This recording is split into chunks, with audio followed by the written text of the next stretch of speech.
sit back, relax, and get ready because this is Things Mom Never Said, Secrets to Aging Well.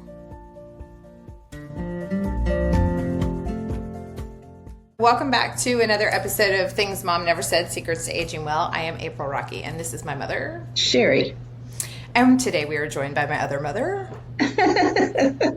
So we are fortunate enough to have two moms with us today because I wanted to talk about something exciting and fun that my mother-in-law Pam has done recently that I think is very transformative and can help not only you as you're looking back on your life, but it can help inform other people about what maybe they missed about your life. So just to kind of cut to the chase, Pam has written her memoir recently. Wonderful. And through that experience, she shared a little bit with us about it, and then we finally got our own copy of a book. And so I wanted to talk about like what that process is like, and then why it's important to document our lives. So Pam, I'm going to ask you, what kind of drove you to think about writing all your stories down? Well, a couple of years ago, I went to a seminar. It was at the library, and it was how to write a book in 6 weeks. Okay, and so I was going to write a book about my husband's family, Lucian's family, because he has such a different background than I had.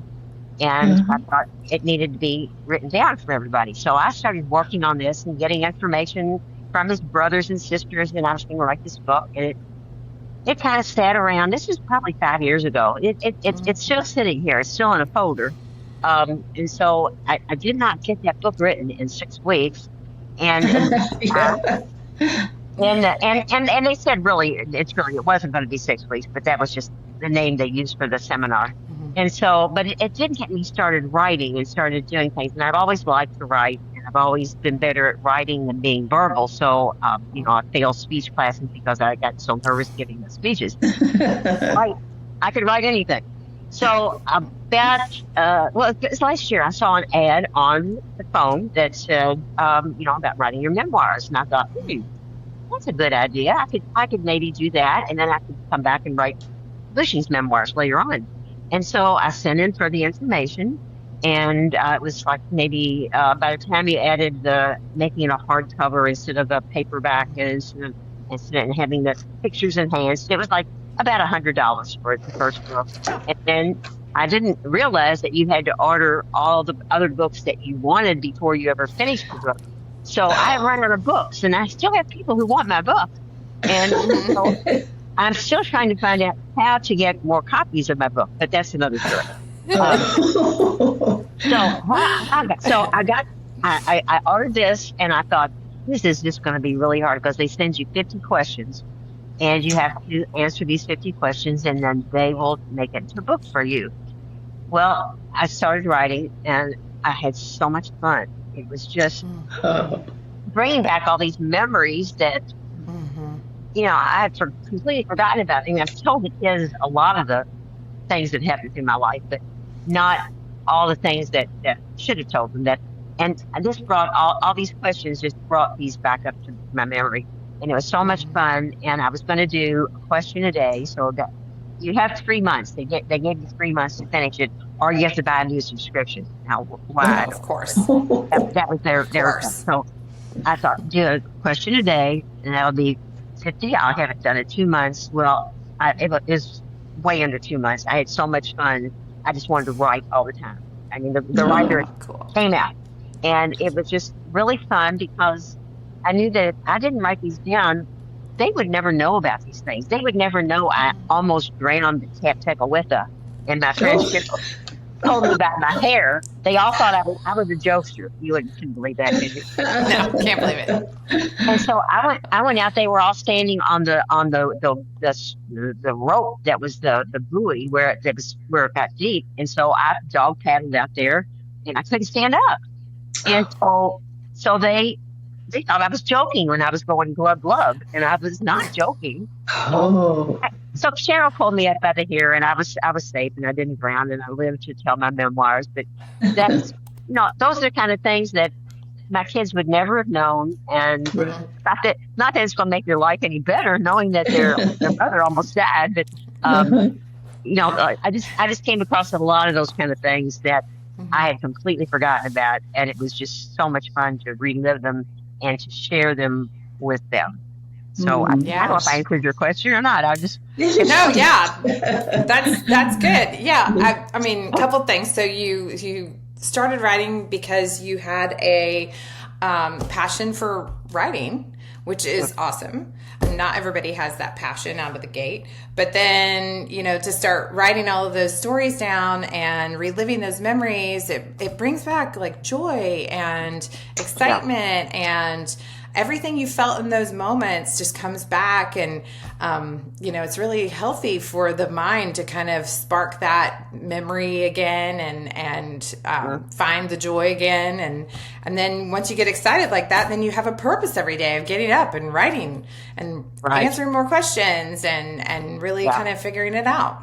That's right. and even the down things, the bad things that kind of come up, you kind of realize that they're resolved, or they, or if they're not, you work on it to resolve it. So it's kind of good to bring the bad up too. But I had a whole lot more good. Well, it's very, very therapeutic too, because you can just like work through those feelings again and be like, did I actually leave that behind, or am I still carrying that with me? And yeah, that's helpful. Mm-hmm. Mom, have you ever thought about writing your memoirs? Well, I've thought about it, and for Christmas, I think a couple years ago, Julie got me a little book, and you read through it and you answer the questions in the book, and that was generally just for her to have to pass on to her little boys so they would know more about me. And it was like when I started, I could hardly stop writing. I just wanted to tell more and more, and because I was the same as you, it was like, gosh, they wouldn't even have a clue about any of this in my world if I hadn't written it down. Right. So at that point, I had not finished it yet, but I'll finish up here probably soon or later, and then go ahead and give that to Julie. But I think about it, but there was always so many tasks to be done, and so I put it off. It takes time. Yeah, it does take time.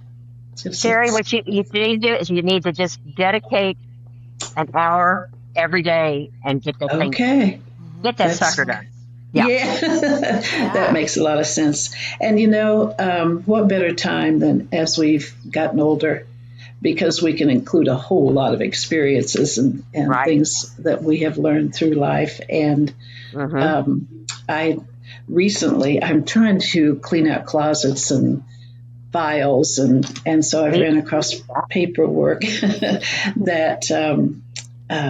pertained to my father and his wife, and it brought back so many memories. And I remember sitting there and just saying out loud, "Oh, I miss you guys. I miss you guys." And I thought that made me happy, just while I was working on that sort of thing. Yeah, that could be another book. That's true. Yeah. That's true. There's so many books out there. That's right. Yeah. Well, I think it's interesting because when you start to think about, even for myself at almost 55 now, soon, woof, I can move into a 55 plus neighborhood soon. Well, you could. Zero maintenance, garden home. Wow, that hit. Gut punch. Yeah. But just thinking about all the things that I've lived through, and then to think about, add on 20 years to that of what you all have lived through, and just in the changes of society and, oh my gosh, technology. Can you believe we have artificial intelligence? I mean, it's so weird to come from that, and then to think about, like you said, my grandparents, your parents, like what they lived through, and all of those, there's so many stories and there's so much information there, and things that kids today wouldn't even understand. Right. Like, at all. Yeah. At all. They wouldn't. I look at it this way. I can't imagine that they would sit and talk on a telephone that's connected with a cord that is like three rooms away because we wanted privacy to talk to our friends. Right. And they would. Or you have to go around the corner and sit on the stairs to the basement so that Yes, exactly. To have a private conversation. To your boyfriend. Yes. I mean, it's this stuff like that. I watched a video, then this is kind of off topic, but I watched a video of kids. There was a rotary telephone, just like a house phone that we used to have, right? Not even the push button, just a rotary. And they set it down with their kids in the room, and they said, all right, I want you to call this phone number. And they literally were like, with what? Yes. With what? And it was like watching two monkeys try to figure out like some sort of technology. And I was like, this is hilarious. They don't even know. That affected me. I saw the same video evidently, but it really affected me. I was like, oh my gosh. Things we take for granted now. Yeah. Well, and just to that point, like thinking about like how sharing your story about those times, about like how you dated or, you know, how you connected with your friends and things you did like summer camp. Some kids don't even do summer camp. Right. But just getting that down is like, it's golden for your family, but it could even be cool for like other people to read. Yeah. Well, I shared my book with, I have all these different groups of friends, and so they were all included in the book. And I had pictures. Everybody had their picture in, so they all wanted to read it. So I would pass it around to my tennis friends, and then to my grade school friends, and then to my past teachers that I taught with. And so I passed the books around, and you know, because they all were interested, because they were included in there, and they were part of my life. So it's been read. That's good, and it probably will spur them on to do the same. Right? Yeah, I know. I know I've got one girlfriend who is writing hers, that she's done it, but the rest of them say, "Oh, that's a good idea," but then they don't want to do it. Yeah, it's too much work. It is a lot of work. Yes. Yeah, it takes time. Sure would be. And it's a lot of work remembering all of the details, and because you can't just say, oh, I went to the store when I was a kid. Well, that's not a story. You need to let us know if you were like hijacked for the milk money on the way home, or if you like used all your mom's money to buy all the candy and then ran and hid in a treehouse. Like, I need the details. Yeah, come on.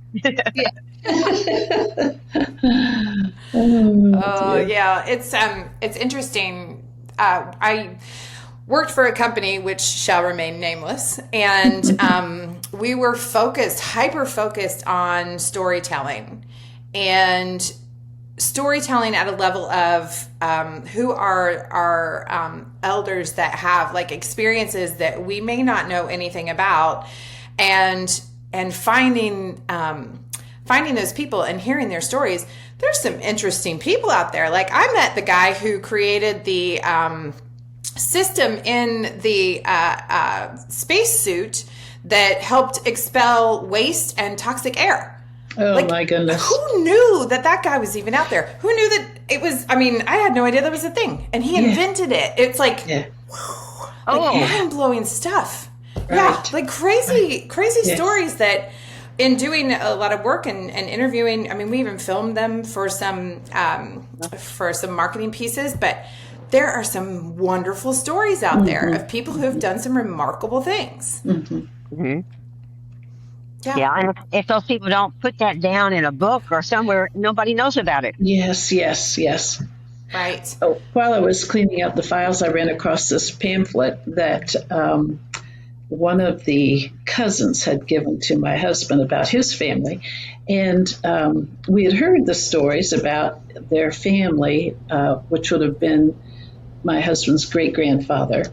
they took the covered wagon from Georgia up through and out to Wyoming. And they were on this covered wagon and experienced all that. And so they have written several things down about that. But if you don't have something to read and have the time to read or listen to the full story, you miss some great things. Right. It'd be a shame. Yeah. And we don't often sit around a campfire or sit around our living rooms and tell stories to each other about our ancestry or our past or what things have happened. Right. So the next generations are kind of lost and don't know who they are, where they've come from. There's real validity in sharing that. Yeah. Well, Lucian, you may know April. He is a storyteller. He loves to tell stories. He loves to tell you the whole movie. So, in case you want to, you don't have to. He's going to tell you about, and he's going to tell you every character's name. But he has written his memoirs this summer. Oh, great! I bought him the 50 questions, and so he's gone, and his version, of course, is a little different than what we know of what has happened so far, but I'm the one that's going to have to put it into the computer because he has never touched a computer in his life. Oh my gosh. Wow. As soon as I get all my stuff caught up, then I will start putting his stories in. But he's got a lot of stories, and we don't know the validity of a lot of them, but I'll put them down. He says they happen. Yes. Yeah, there are a lot of tall tales in his repertoire. And he's written all these pages and he just wrote his life in chronological order. He did not really. I gave him the 50 questions, but he didn't follow the format. He just wrote his life story. So I'm going to have to add it to the chapters now, I think. But I keep thinking, I said, did you tell that basketball story when you got locked in the bathroom and you had to knock on the door at a restaurant and get your players to come save you? Did you? Oh, no, I forgot that one. I mean, a lot of stories. Follow the prompts, Lucian. Follow the prompts. They're there for a reason. Oh, man. That doesn't surprise me. Not a prompt follower. You know that, April. No, not a prompt follower, that one. Oh, my gosh. Well, I think it's interesting because I've found that it is very, like I said, therapeutic to tell your stories. It's very, there's a joy to it. There's a, like, gosh, I can't believe I actually did that, and kind of just resurrecting those memories and thinking about life differently. I mean, the amount of things that I've already forgotten that I'm like, if I would still do those things or still be that adventurous or still look at life that way, then, the possibilities would open up of other things. And so it's kind of that, like you get a good, I don't know, kind of emotional mental boost from it. Yes. Yeah. Yeah. And the other thing I found that you realize there are stages in your life. And, like you look at kind of 10-year increments of what you did in your life, and you sit down and look at that and you go, wow, that I really learned from that, and I went on to something else, and I right had it anymore, and it's very interesting to look back, and it is, especially if you had a good life, and I've been lucky. Yes. I think that's true, and I found myself when I was going through some of those papers going, wow, I'm looking forward to heaven so I can see all those people that I've missed for a long time. Yeah. Just like, morbid and exciting all at the same time. I don't know. It may be more exciting with our world the way it is. Well, that's true. me out of here. Yeah, yeah. You may be meeting them sooner than you That's thought. right. That's right. Oh. Wow, this took a turn quick, ladies. Okay. I'm not ready yet. You have more looks to write, right? You got That's more- right. Yeah, That's right. yeah, much more. Yeah. Well, it's funny how, because I was thinking about this before we talked about like storytelling and how just sharing your thoughts with others can make a big impact. When Travis and I were dating, we would sit around and I had these little decks of cards, and they were called date night cards. And they're from a company called Hot Topics. And on every card was a question. And it was like, what do you do in this situation? Or what do you think about this? And it, would prompt you to answer the question. And so Travis and I sat, and every time we were just sitting around, we just answered questions and talked to each other about what we thought about different things. And that really helped us know each other and understand where we were, and and was amazing in kind of setting us up for success with knowing how each other thought about things, or sharing stories about those questions that were prompted. And I can't remember any of them off the top of my head, but we did that so much. We had so much fun with it that we actually bought another set of table topic cards and answered those questions as well. So we just kept going through answering. Yeah, we just answered more and more questions, and really got to know each other by telling our stories. Mm-hmm. Yeah, well, usually when you're dating, you're trying to put your best foot forward, as you're talking about safe things, and you're about good experiences and how good you are, and you want to just show what a wonderful person you are. And with those cards, you're putting it all out there. That's right. That's right. Bearing your soul. Yeah, I learned all the dirt right up front. So I was not. There was no wool pulled over my eyes. Nothing was behind a curtain. I knew what I was getting myself into. Times had talked about things where we've probably been at the same place at the same time, and just crisscrossed in life, And so it's funny that it's like, wow, we were at this concert at the same time, and yet we met 20 years later. Like, how is that even possible? Right. So yeah, it's kind of interesting to share with everybody. And I was looking back at like the way that people used to communicate before we had written word, right? They told the stories and passed the stories down. Even the stories of now the movie The Odyssey is out. Well, that whole story and its partner, the Iliad, that came from writings of Homer, but Homer didn't create those stories. He just wrote down what was being told century after century. And that art of like physical storytelling kind of has gone on the wayside, because we do have paper and pen now, and people can write it down, and we even have movies and things. But I think it's important at this level, at person to person, that we do share our stories. There's actually probably more than one, but there's organization that it's a group of people that are storytellers.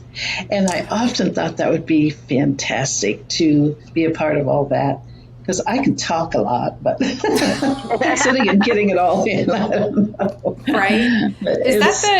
Is that the speech club, the Toastmasters?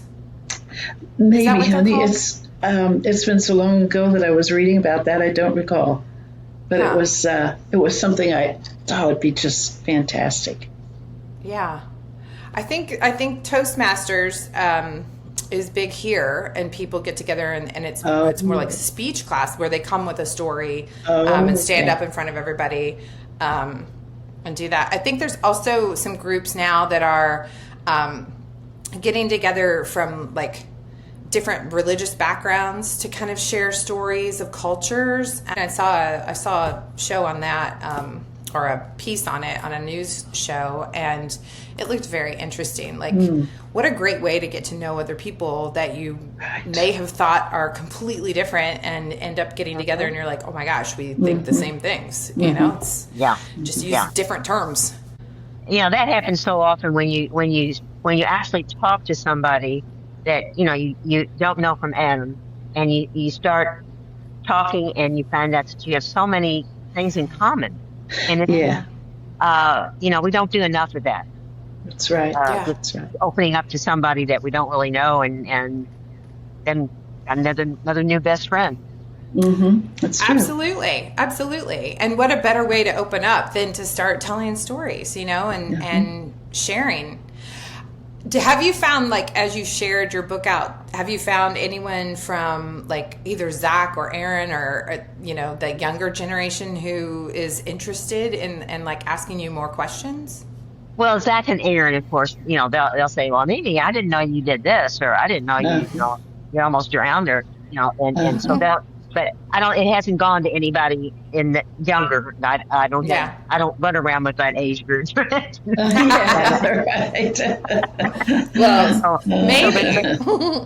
but some of my girlfriends have they're in the same age group. Most Yeah. of them are not my tennis friends really, but my the girls I grew up with that I meet with once a month. My grade school friends. We've gone through all this. We've seen the change over the not centuries, over the decades of what's going on in the world, and it's we just know that we grew up in the best of times. We just did. Oh, yes, yes, Of I course, would I'm agree. sure everybody thinks they did, but we really Every did. generation. Yes. We really and like you said, they're in your book, so they know. Yeah. Yeah, so they know there are true stories, and they could back them up. Yeah. That's great. Have you found that any of them have said, now wait a minute, I don't remember it that way. I remember it like this. Yeah, maybe there's a couple of snarky ones that do that, but most of them have agreed, and I've remembered them. The thing about this, you need to write it before you get too old, because when you get too old, then you really don't remember everything, True. remember all the details. So That's it's really a true. good idea to write it, I'd say in your 70s, because you've lived 7 decades. That's plenty of stuff to remember. That's right. I mean, I don't feel like my memory's going except when I walk in the room and don't know why I'm in the room. Yeah. I find my car keys in the refrigerator for some reason. But For some reason. other than that, I think I'm really sharp. Right? I'm right there Oh with my you. gosh. I just did that this morning, so I don't know. Any age. Oh, I gosh. call it overload when you have too much, because the older you get, the more you've got up there in that brain.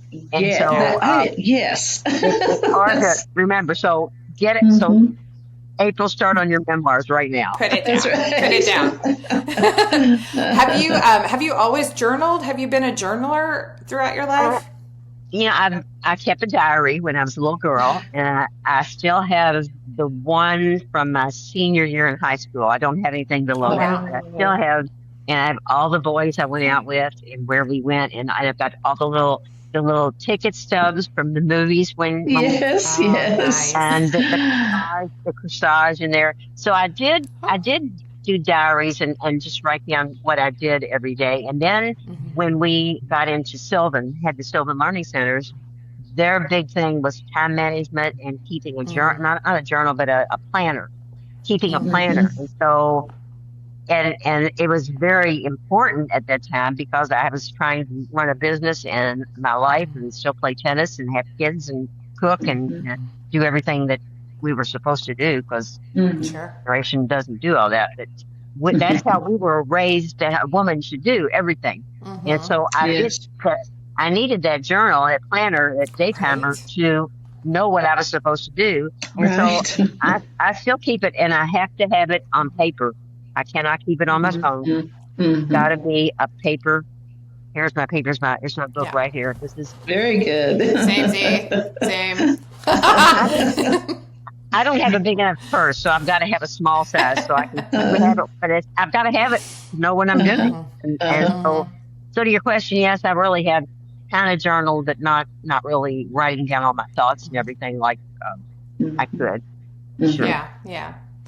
Have you, Mom? Have you kept a journal? Yes, off and on. When you call it a journal, it's a little bit different than my diary. or the diaries over the years. Same. At least to me, it is. But I had, shortly after your father and I were married, I think I had 7 years of journals or diaries. And I love that. Every day you sit down and, you just get it from your heart down on paper. And I love doing that. But after we were married, we moved to the woods, and there was a big burn tank or tub out there in the back. And I thought, why am I keeping all these? This is so silly. And I just threw them in and burnt them. And then I thought, what on earth possessed me to do that?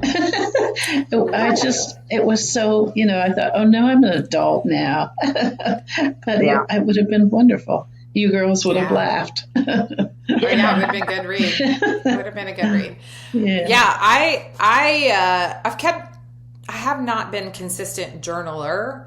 Like in my planner, I make notes and I jot down thoughts that I have, or gratitude things. I do a lot of gratitude in my planner, but I have kept a couple of. Well, when I went to Europe for the first time by myself, I kept a travel journal. Good. And so I wrote down every day, what I did that day, the crazy stuff, the people I was with, just the thoughts I had as I was traveling around. And because it was very, I was by myself. So it was very, I had time to think. There was a lot of time to think.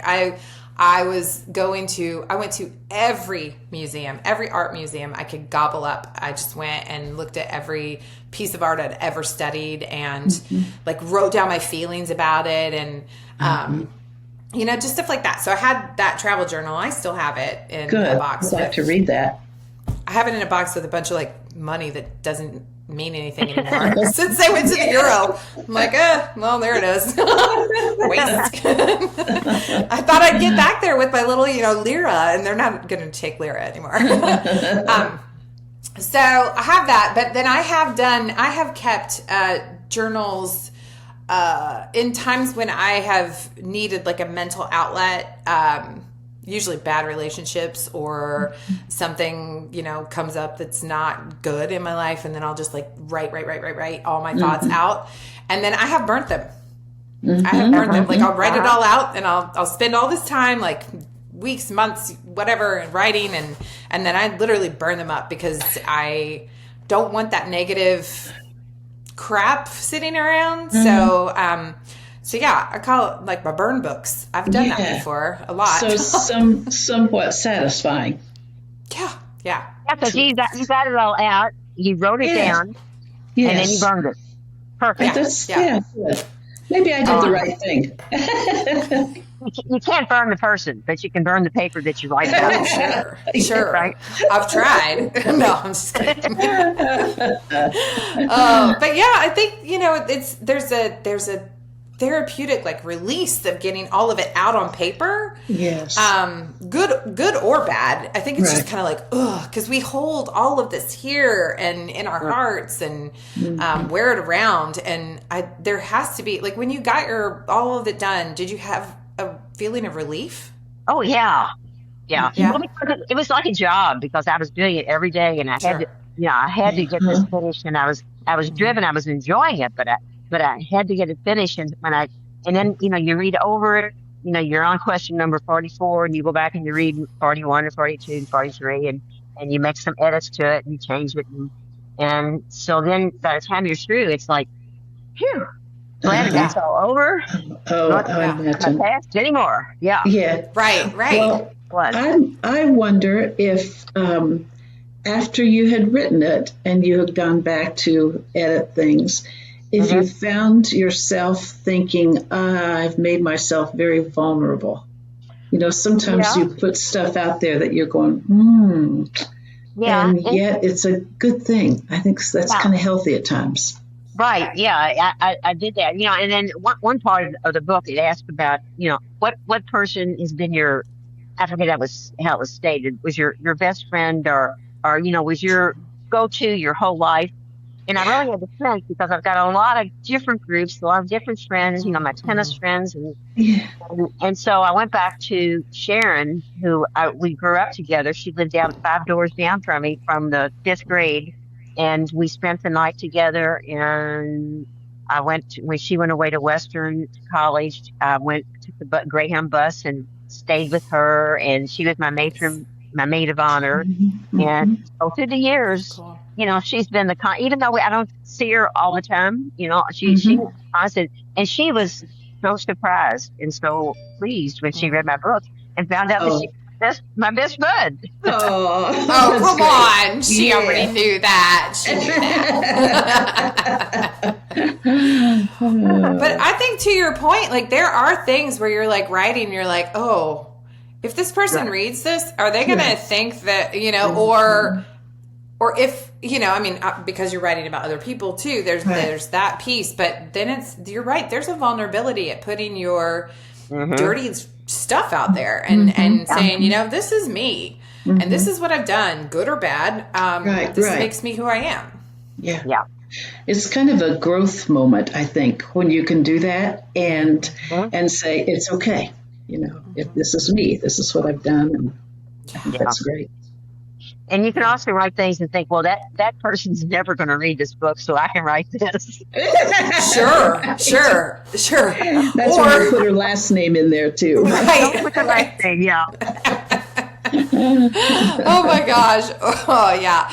Yeah, get it all down soon. Yeah. It is one of those things where you've got to really got to understand why you're doing it. It's not for someone else. It will benefit your kids and your grandkids and generations to come because they'll understand where they came from. But it's not about anyone else. It's about you. And when what I said earlier, like, do people look at that and say, well, I was there and I don't see it that way. We all have our own experiences of the exact same moments. Right, right. I'll talk to my sisters about something and be like, remember that time, the blah, blah, blah. And they're like, that never happened, or that wasn't like that. It was like this. And I'm like, you're high. I was, like this happened. Right. So there is something to understanding when you do write a memoir that it's literally that person's view on the world and on their time on this planet. And if it's revisionist history, as I'm sure a lot of Lucian's will be, it's you just take it with a grain of salt because we know that he likes to exaggerate a little bit. I mean, he embellishes. He embellishes. Yes, he embellishes. Yeah, he's flipped over a car multiple times and keeps getting higher. Keeps getting to be now. I think it's a cop car now. Like there's all these things. The policeman always catches him when he flipped over the policeman. Yes. The policeman opens the door and catches it every time. Oh my God!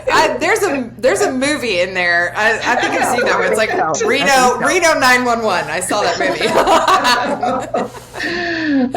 Love it. But to the point, like you have to go into a memoir knowing that one, you are going to make yourself vulnerable, and you have to be okay with that. I mean, I guess if you're doing it later in life, you're probably post-menopausal, so you're like, fuck it. I'm putting it out there. I don't care what people think. Mostly.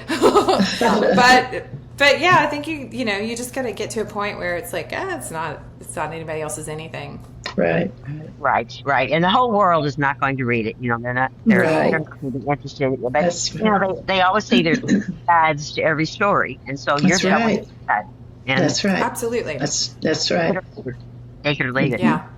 The other thing that happened about my book was that I had, when I sent out, I don't think I sent out Christmas cards, but I sent out some messages to some relatives that I don't see very often. Mm-hmm. And my niece, who lives in Tennessee, she wants a copy of the book. She said, Pam, I need a book because her dad, who is my brother Bill, passed away.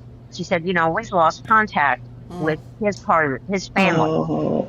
I'd like to have your book, so I can feel like we're still attached to the family. So that was kind of good. That's wonderful. That's so nice. Oh my gosh. That's So So now I've got to find out how to get more books. Yeah, well, we can figure that out. That can't be that hard. I mean, maybe if it's not from that publisher, but maybe we take it and have somebody deconstruct it and transcribe it and publish it in another format. Yeah, for thousands of dollars. Yes, true. Oh no, I can help you, Pam. We put your book into AI and let it transcribe it, and then download a digital version, and then take it to a printer to lay it out, and that's not that expensive. Can be done, yes. Yes. It can be done.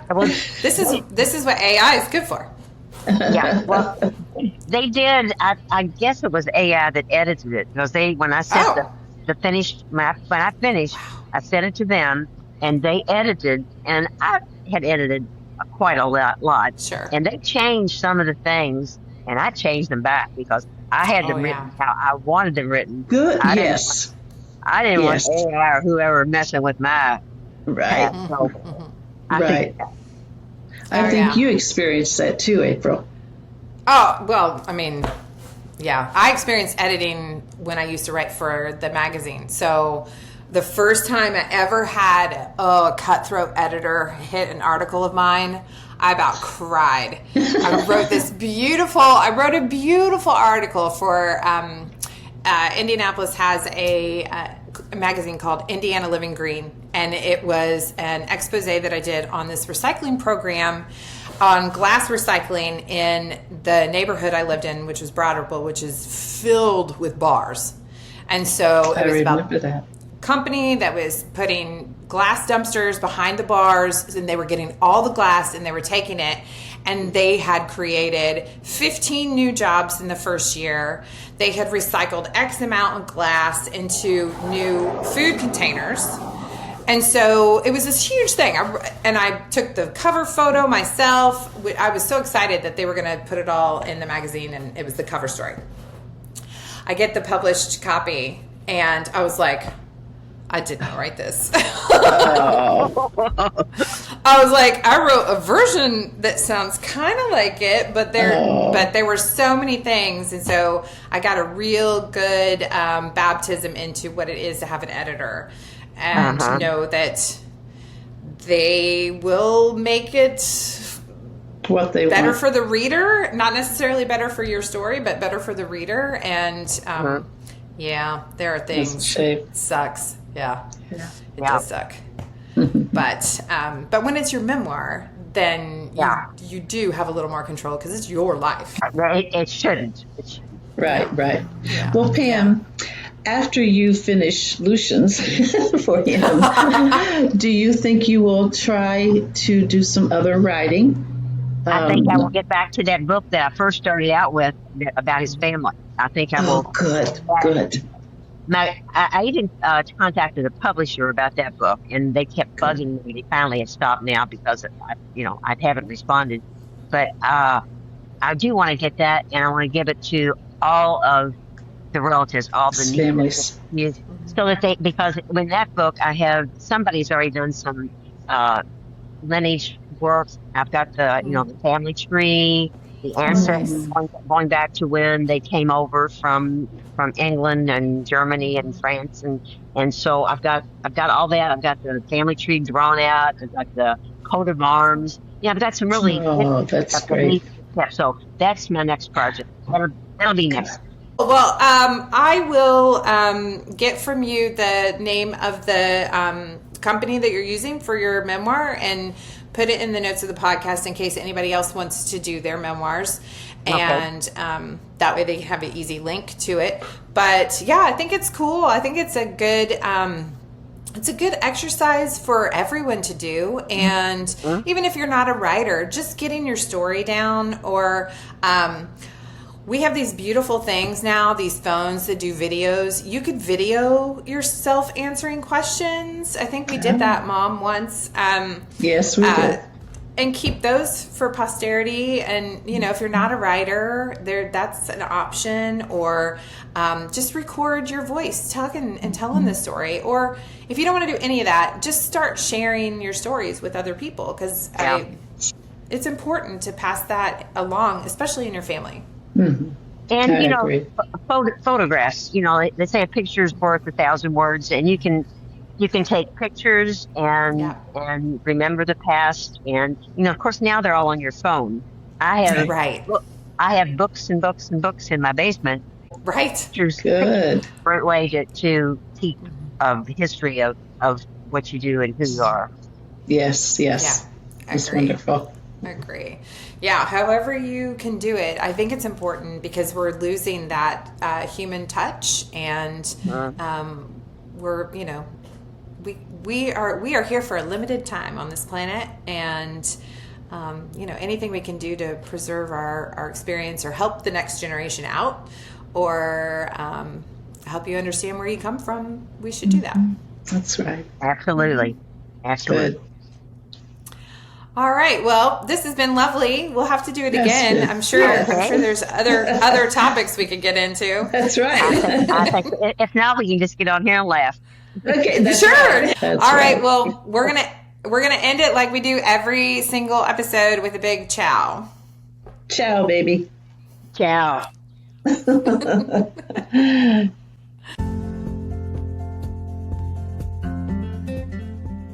Thanks for joining us. We hope to see you again next time for Things Mom Never Said, Secrets to Aging Well. We'll be back, so set your calendars, set your alarms, get ready, get set, follow, subscribe, and don't miss a beat.